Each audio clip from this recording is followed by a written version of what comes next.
what a surprise. The Griffiths Group have deleted reviews. All the reviews are gone off Google. I'm going to show you this now. I've also found a bit of a backstory to it, which explains everything. So without further ado, let's get into it. I'm finally facing it all, fearless. So look, put in Griffiths Recycling. That's what I did the other day, yeah. And basically, the company came up with loads of reviews and that. But now it doesn't even come up. Like Google deleted the reviews. But also, like when you type it in here, look, nothing comes up either. I mean, you can click on them all, but still nothing comes up. There was another one on Company's House. This is Wayne Griffiths. He was the original owner. He must be the father. Look, he's resigned. So let's go up to here. Where's this James there? Look, yeah, look, Thomas Griffiths. He must be the one that came up to PJ in the lorry, I'm guessing. But I found a story. Yeah, look. Back in 2013, scrap sting boss guilty. The boss of a multi-million-pound scrap metal business has been sentenced after being caught up in a police sting targeting metal theft. I think this is what it was called before. Yeah, look, Wayne Griffiths, 45, the owner of Arthur Brook Limited of Ravensthorpe, which is obviously now the Griffiths Group Ltd.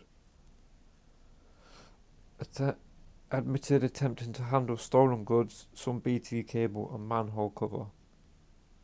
Prosecutor Dave McKay told how the Yorkshire and Humber was one of the worst affected areas in the UK for metal theft.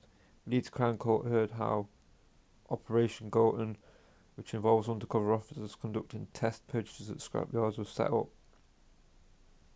Covert officers would attend scrapyards and build up a report by legitimate trading, but they would later return with BT cable, which traders had been warned against receiving, and would try and weigh it in. Mr. McKay told how officers went to Arthur Brook's yard 3 times last summer. Some 655 kg of scrap was weighed in. 470 kg of it was BT equipment, worth £256. The court heard that undercover officers identified themselves as BT contractors who simply didn't want to take the cable to the authorised yard in North Hallington. Griffiths was arrested on October the 8th, 2013. The court heard how his wife was arrested publicly in the hairdressers and was held in custody for half a day after being released. Jamie Hill QC mitigating said his wife hasn't been able to cope with the situation the way she was dealt with initially. She is now applying for divorce, although he doesn't want it to. The court heard Griffiths had no previous convictions or cautions. He accepted responsibility for the case rather than some of his staff continuing to be prosecuted. Mr. Hill said there had been many occasions when his client had picked up trucks cutting cable away from his yard, but on this occasion he had read after being given a sob story about them not wanting to make the 120-mile round trip to the authorised yard. He added there wasn't any financial incentive to him or his employees. This is a yard with multi-million-pound turnover, and a couple of £100 of BT wire is neither here nor there in the scheme of things. Judge Christopher Batty, passing sentence, said dealers should just simply say no to such cable and then there wouldn't be a market for it. He added if there isn't a market, then the operation has achieved its objective because no one will take it anymore. The court heard there has been a 45% reduction in metal thefts in West Yorkshire since Operation Golden commenced. Griffiths of Brandy Car Lane, Wakefield, was jailed for 4 months, but the sentence was suspended for 12 months. He must also complete 150 hours of unpaid work and pay £1,800 costs. Right, carrying on from the last article, I found another one with a little bit more information. So Judge Christopher Batty said he could have simply said no. It is not really clear to me why you agreed to it.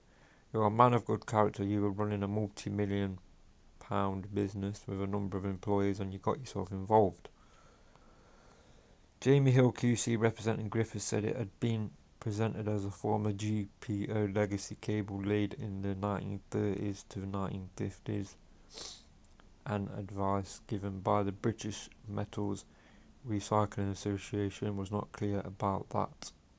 He had also already paid an extra price for his involvement, as his wife had been publicly arrested at the hairdresser's and held in custody for half a day, which we already know because you've seen it on the last one, and the matter before her release, and she was now seeking divorce. No evidence was offered against Griffith's son Thomas, his brother John of Wellhouse Lane, Mirfield, or his foreman Philip Stanley of Lum Lane, Liversedge, after they denied the offence.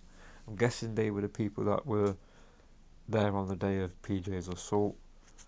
We're going to come off this, I'm going to talk a bit more. So there you go, that's the backstory. That will explain everything as to why they were acting how they did and why they assaulted PJ. I've also attached a couple of clips to the end of this video, just of the countryside around near me.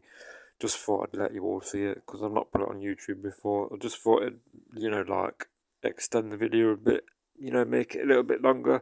So I'm going to leave it at that for now. Like, comment, share, subscribe, and I'll see you in the next one. Peace.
See you again.